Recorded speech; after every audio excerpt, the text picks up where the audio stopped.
On June 23, 2026, a scientific paper appeared with a claim that sounded almost impossible.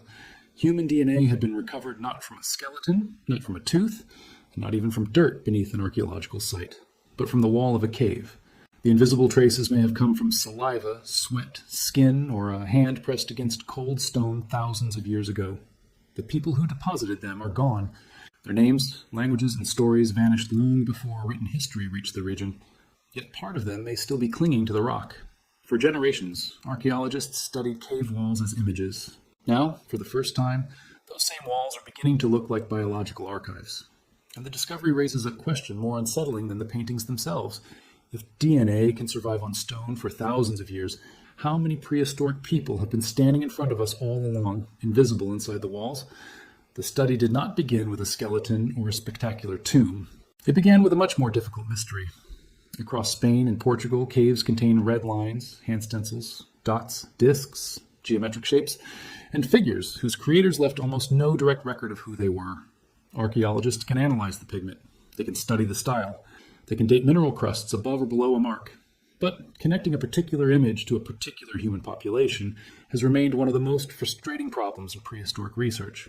A painting may survive, while the floor beneath it is disturbed, washed away, excavated decades earlier, or completely separated from the moment when the image was made. A wall can show that someone was there. It cannot easily reveal who that person was. That is the gap paleogeneticists wanted to cross. Ancient DNA had already escaped the boundaries of bone. Researchers had recovered genetic material from cave sediments, allowing them to detect ancient humans even where no human remains had been found. DNA had also been extracted from objects handled by prehistoric people, including bone artifacts. Those breakthroughs changed archaeology because they showed that a person could leave a genetic trace in an environment without leaving a body behind. But rock art was different. The art existed on vertical surfaces, often far from the archaeological layers on the floor. The possibility was tempting.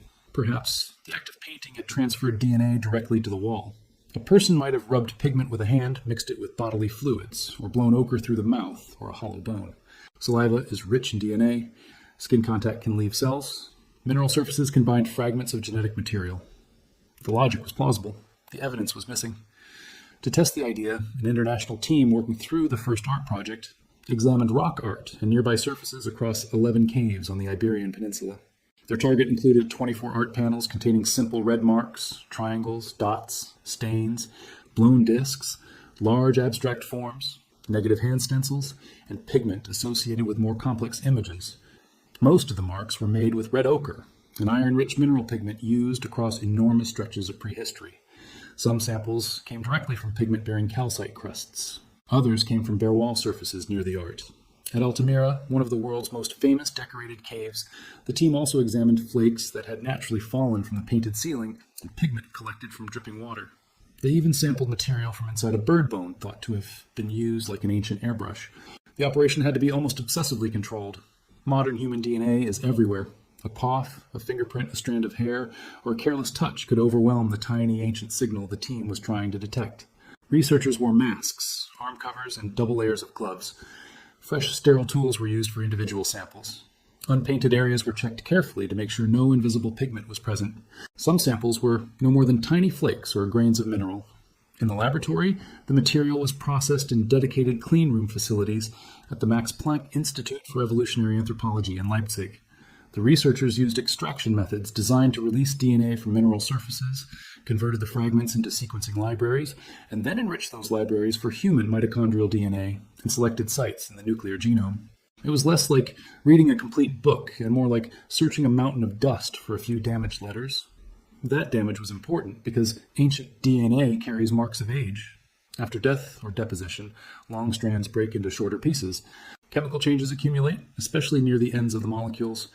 One of the most useful signals is an elevated pattern in which cytosine is read as thymine. Modern contamination can contain the same genetic sequences as ancient human DNA, but it usually lacks the same degree and pattern of molecular damage. The team, therefore, was not satisfied merely to find human DNA. They needed evidence that at least part of it had been sitting in the cave long enough to become chemically ancient. This distinction would decide whether the result represented prehistory or simply a recent visitor. The scale of the failure is what makes the success meaningful. Dozens of pigment-containing samples were tested, but only one rock art sample produced convincing ancient human mitochondrial DNA. It came from panel 11 in Escoural Cave, Portugal, inside a pigmented calcite crust. Two separate extractions from that material recovered hundreds of ancient human mitochondrial DNA molecules with damage patterns consistent with age. Most of the painted surfaces yielded nothing that could be authenticated as ancient human DNA. That result immediately destroyed the easiest version of the story. Cave paintings are not reliably covered in readable genetic profiles. The method is difficult, the preservation is rare, and most art panels may contain too little surviving DNA to identify anyone. But the surprise was not limited to the pigment. The team had also taken unpigmented wall samples as controls, expecting them to help reveal background contamination. Instead, 4 bare wall samples produced significant ancient human mitochondrial DNA. 2 came from Escoural, and 2 came from Covarón Cave in northern Spain. In total, 5 cave wall samples contained authentic ancient human mitochondrial DNA, 1 associated with pigment, and 4 from surfaces with no visible paint. This meant the discovery was larger than the original question. The walls did not need to be artworks to preserve a human presence. A plain section of stone could carry a genetic trace long after every obvious sign of activity had disappeared. The difference between the samples told the researchers something about how the DNA may have arrived. In 3 unpainted samples, human DNA appeared alongside genetic material from animals such as felids, rabbits or hares, and large herbivores. That mixture resembled cave sediment, which naturally gathers DNA from many species over time.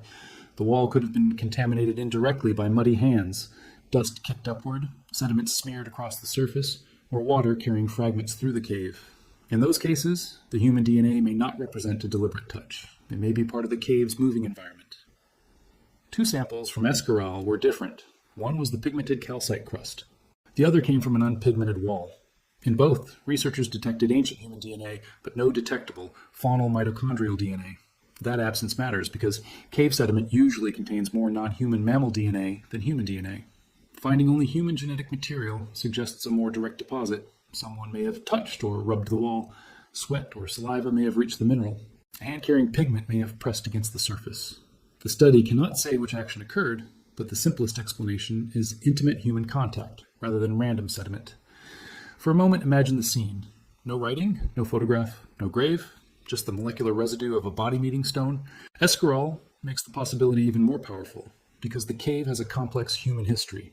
It contains evidence from the Middle and Upper Paleolithic, Neolithic burials, and later Chalcolithic activity. But after the Chalcolithic period, the cave became inaccessible and remained sealed until quarrying reopened it in 1963. That history provides a minimum age for the recovered wall DNA. The ancient traces from Escoural are at least about 4,000 to 5,000 years old, and they could be considerably older. Damage patterns suggest that most of the successful wall samples were at least around 2,000 years old, with one Covarón sample having a minimum estimate around 1,000 years. But the uncertainty is large, and much older ages remain possible. The researchers could not directly date the DNA molecule by molecule, so they combined molecular damage, genetic lineages, and archaeological context, rather than pretending to know an exact year. This is where the discovery becomes both fascinating and dangerous to exaggerate. The DNA found beneath or within pigment at Escoural may be connected to the person who created the art. It may have entered the crust when pigment was prepared or applied, but that has not been proved. The paint and the DNA might have been deposited during the same event, or they might be separated by thousands or even tens of thousands of years. A later visitor could have touched an older image. A person could have leaned against a wall that had been painted by a population long gone. Even the unpainted Escoural sample with evidence of direct human contact proves that people can leave DNA on cave walls during activities unrelated to art. So the discovery does not yet identify a prehistoric artist. It proves that identifying one may someday be possible. The Covarón samples offered a different kind of clue. Their nuclear DNA contained enough information to compare with ancient and present-day Eurasian genomes, both clustered with Western hunter-gatherers, close to genetic groups represented by ancient individuals such as those associated with the Villabruna and Oberkassel clusters. Their mitochondrial DNA was consistent with haplogroup U5AB, a lineage common among European hunter-gatherers. The researchers also estimated that the DNA in these 2 Covarón samples was predominantly female. A third mixed sample from Escoural also appeared mostly female, while one Escoural sample without faunal DNA was consistent with a predominantly male source. The pigment-bearing Escoural sample did not contain enough nuclear DNA to determine sex. That result sounds like the beginning of a personal identification, but it is important to understand what it actually means. The researchers did not reconstruct a face, they did not obtain a complete genome, they did not identify a single named individual. The Covarón samples may contain DNA from more than one person, and the presence of animal DNA suggests indirect transfer from sediment. Predominantly female means the surviving genetic signal had sex chromosome ratios most consistent with female-derived DNA. It does not mean scientists found a female artist. What they found was a faint population-level signature, ancient human DNA related to Western hunter-gatherer ancestry, preserved on a wall near prehistoric red marks. That is still extraordinary, but the power of the discovery lies in what the evidence says, not in pushing it beyond its limits. The study also produced a result that may seem disappointing, but is scientifically crucial. The bird bone airbrush from Altamira looked like the perfect place to find an ancient person's saliva. Its interior was coated with red ochre, and the object was likely used to blow pigment. Researchers carefully removed less than a milligram of material from inside the bone. Sequencing recovered human mitochondrial fragments, but those fragments lacked convincing ancient damage. They could represent modern contamination, or ancient DNA may have survived at levels too low to distinguish. The most obvious object failed, while an ordinary-looking wall succeeded. That contrast shows how unpredictable ancient DNA preservation can be. It also warns against assuming that an artifact's function guarantees a recoverable biological trace. Altamira itself is a reminder of how much is at stake. Its famous painted ceiling transformed modern understanding of Paleolithic creativity. If DNA could someday be tied securely to such art, researchers could ask questions that style and dating alone cannot answer. Were different chambers visited by genetically distinct groups? Did the same population return over generations? Were men and women using different areas? Did a migration correspond with a change in artistic tradition? Could the creators of abstract marks be linked to the people who made figurative animals? The 2026 study does not answer these questions, but it makes them scientifically imaginable. Sedimentary DNA began changing that picture. By extracting genetic fragments directly from layers of cave dirt, scientists showed that ancient humans and their relatives could be detected without discovering their bones. A person could shed cells, blood, hair, feces, or other biological material into an environment, and tiny fragments might bind to minerals and survive. In some caves, sediment has revealed Neanderthal or Denisovan presence where skeletal evidence was absent or incomplete. Then, researchers began recovering ancient human DNA from objects that had been handled, opening the possibility of linking people to artifacts rather than merely to places. Cave wall DNA extends the same logic vertically. The archive is no longer confined to the body or the floor. It may exist across the entire space where prehistoric life happened. That changes how a cave can be imagined. A cave is not a sealed time capsule in which every object stayed exactly where it was left. Water moves, sediment shifts. Bats, carnivores, and small mammals contribute biological material. Humans touch the floor and then the walls. Mineral crusts form over older surfaces. Pigment flakes away. Modern visitors introduce contamination. DNA can be transported as well as preserved. For that reason, a positive result is not automatically a direct record of an action. Researchers must compare painted and unpainted areas, examine animal DNA, study the cave's water movement, map archaeological layers, and test whether a signal is concentrated in the artwork rather than spread across surrounding stone. The wall may remember, but its memory is mixed. The chemistry is equally unforgiving. DNA begins breaking down from the moment cells die or leave the body. Heat, moisture, microbes, acidity, and time all attack it.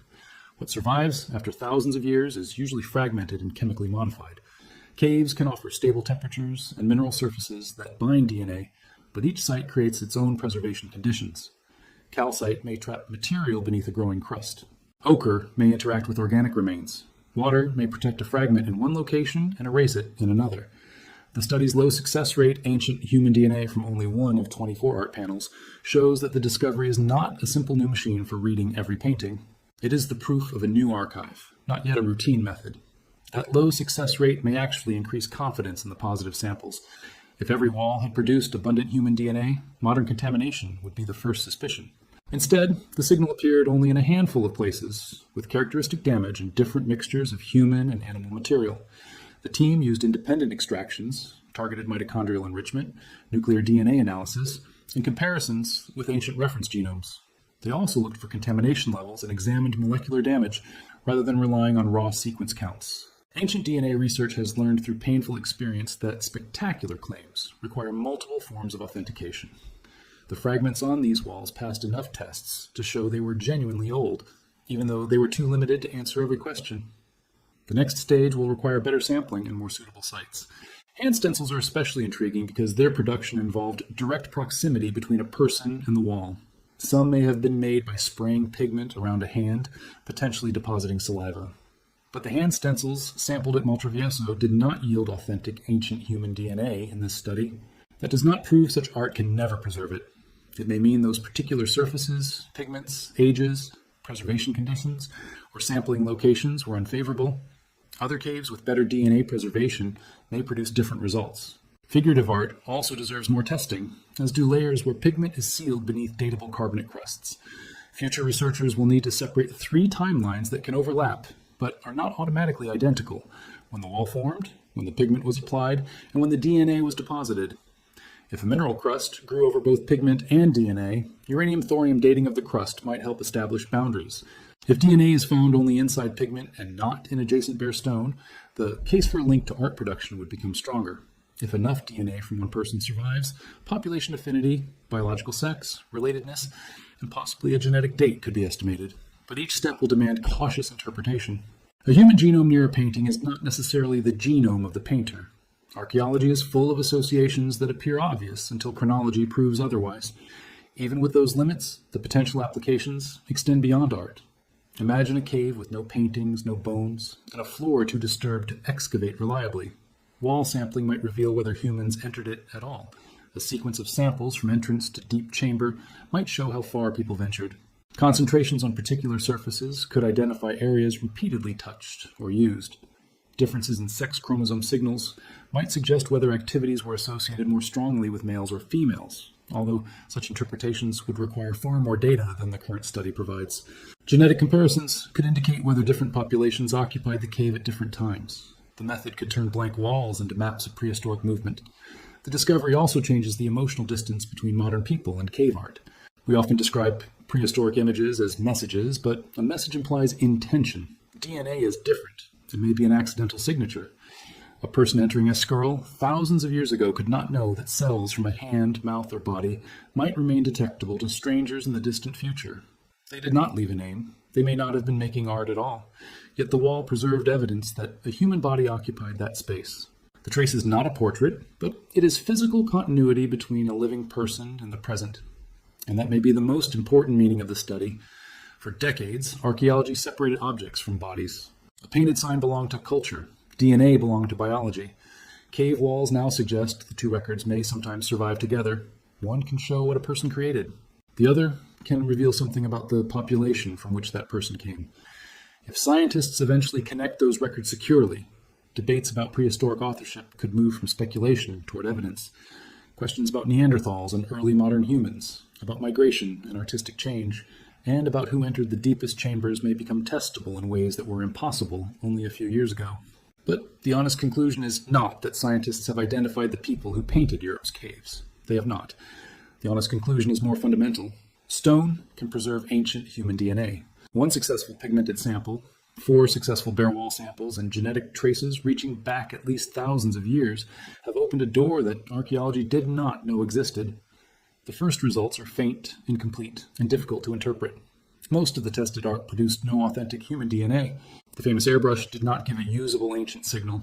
The DNA in the images cannot yet be tied to the same moment. Still, every major scientific method begins with a result that changes what researchers believe is possible. Bones once seemed to be the only path to an ancient genome. Then dirt began to speak. Then artifacts carried the genetic traces of the people who handled them. Now the walls themselves have joined the record. Somewhere inside caves around the world, beneath mineral films, beside handprints, or on surfaces that appear completely empty, fragments of human lives may still be waiting. Not enough to restore a voice, not enough to reveal a name, but perhaps enough to show who entered, where they moved, and which vanished population once stood in the darkness, placed a hand against the stone, and unknowingly left part of itself behind. If this new method develops, the next great discovery in human origins may not come from a grave at all. It may come from a few milligrams of ordinary-looking rock. A mark that appears silent could contain a damaged genetic sequence. A bare wall could preserve a visitor no excavation ever found. And a cave that seemed empty may turn out to be crowded with molecular shadows. The paintings have held our attention for more than a century. Now science has revealed that the space around them may contain another story, one written not in ochre, charcoal, or carved lines, but in the broken code of the people who were there.